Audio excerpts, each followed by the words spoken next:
Welcome back. Please like, subscribe, and share this video on other platforms. And as always, click the bell for notifications so that you can be notified when I upload a new video.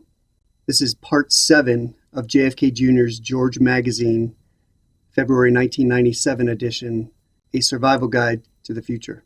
Today we'll look at the first of 3 articles regarding the future crisis, Social Security. Elder Skelter. Can America afford to keep its old folks alive and well? A science fiction scribe imagines what happens when a president is forced to choose between the young and the rested. There is no calamity greater than lavish desires. There is no greater guilt than discontentment, and there is no greater disaster than greed. The Way of Lao Tzu. The president looked out at the bank of TV screens on which her cabinet appeared and did her best to not sigh. She was a boomer and still found video conferencing unnatural after all these years. She craved personal contact. The middle-aged Gen Xers who filled most of the cabinet slots and the hotshot young wires, some of them spelled it, reckoned virtual reality as good as any other kind. Ladies, gentlemen, we have a problem, the president said. She nodded to the Secretary of Defense. Will you summarize? Yes, ma'am. The Defense Secretary's image shrank to the left half of his screen. The right half showed tanks splashing through streams and across fields, helicopters pouring salvos of rockets into a town, burning buildings, stunned refugees, some bleeding and bandaged. The horrific pictures faded, to be replaced by a map with red arrows showing lines of advance. As you see, ladies and gentlemen, the Republic of Quebec has finally gone and invaded the Maritimes. The Quebecois forces are making rapid progress.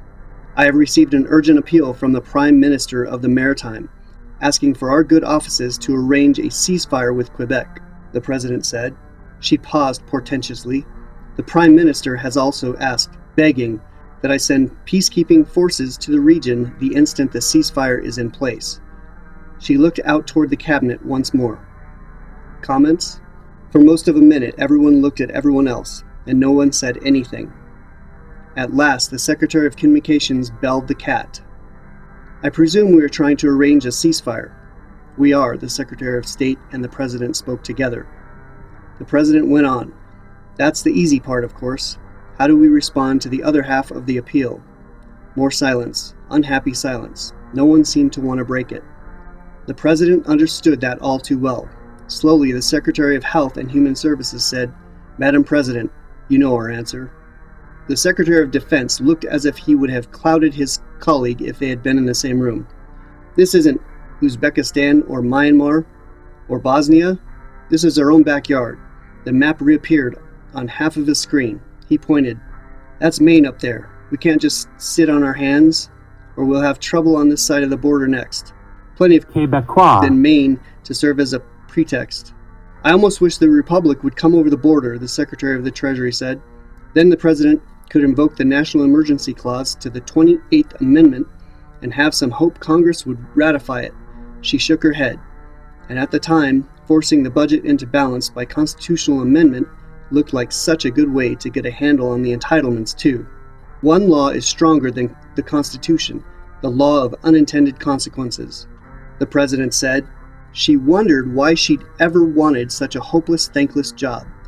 She didn't wonder, not anymore she didn't, why her predecessor had looked as if he were escaping when she took the oath of office. She peered at the bank of screens. I ask you again, what am I to tell the Prime Minister of the Maritimes regarding peacekeeping forces? We haven't got the money, the Secretaries of the Treasury, the Interior, and Health and Human Services said, all in the same breath. We'll be the laughingstock of the world again, the Secretary of Defense said bitterly. The Secretary of State winced and nodded. No one else in the cabinet did.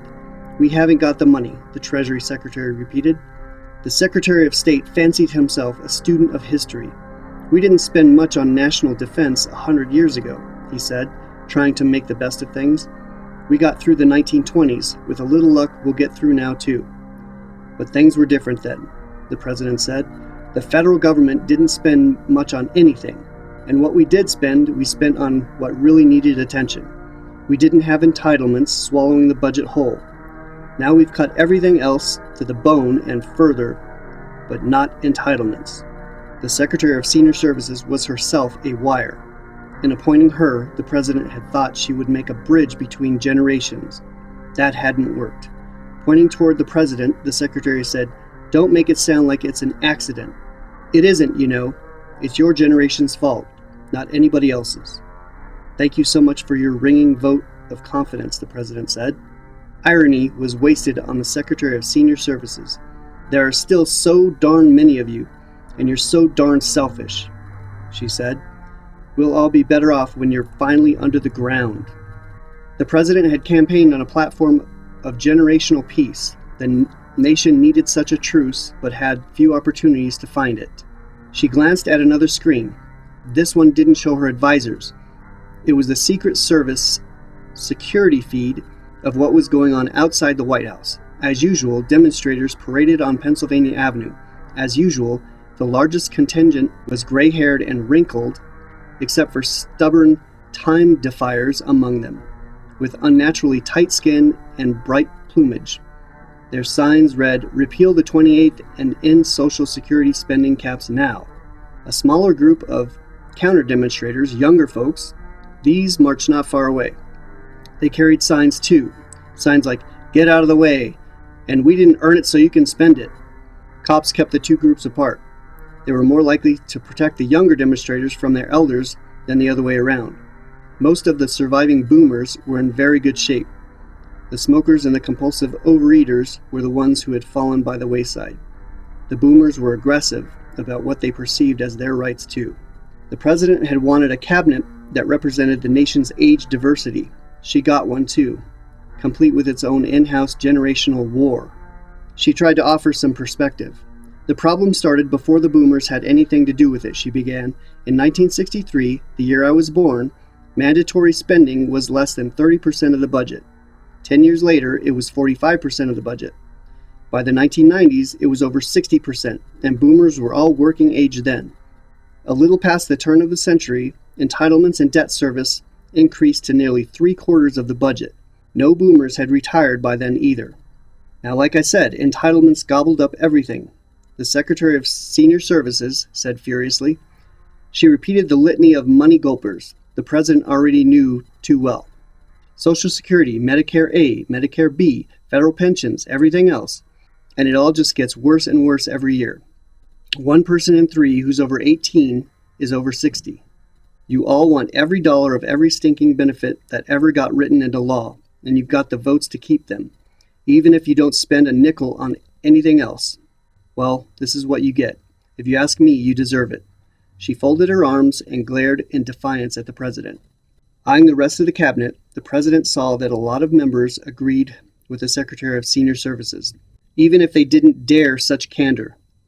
She sighed and said, "The trouble is, the entitlements problem doesn't affect just the boomers, it impacts the whole country. As we see here now, the Secretary of Defense put it, if we can't get between the Quebecois and the Maritimers, we haven't got the money," the Secretary of the Treasury said yet again. "We can't get the money either," the Secretary of Communication added. "Every government this century that's tried to touch entitlements has either failed or been thrown out of office on its ear the second the voters got their hands on it. Too many old folks are voting their monthly checks and their hospital bills. Maybe they could have done something about it back in the 80s or 90s, but they didn't, and it's too late now." Another gloomy silence followed. "I have to send the Prime Minister of the Maritimes my regrets on the peacekeepers then?" the President asked. One by one, the cabinet members, even the Secretary of Defense, nodded. The President turned to the Secretary of State in a voice that sounded older than her years. She said, "Draft the message for my signature." He nodded. "Very well, Madam President." Madam President. There you have it. I should have the next 2 videos loaded soon. See you then. And as always, may God bless you and your families.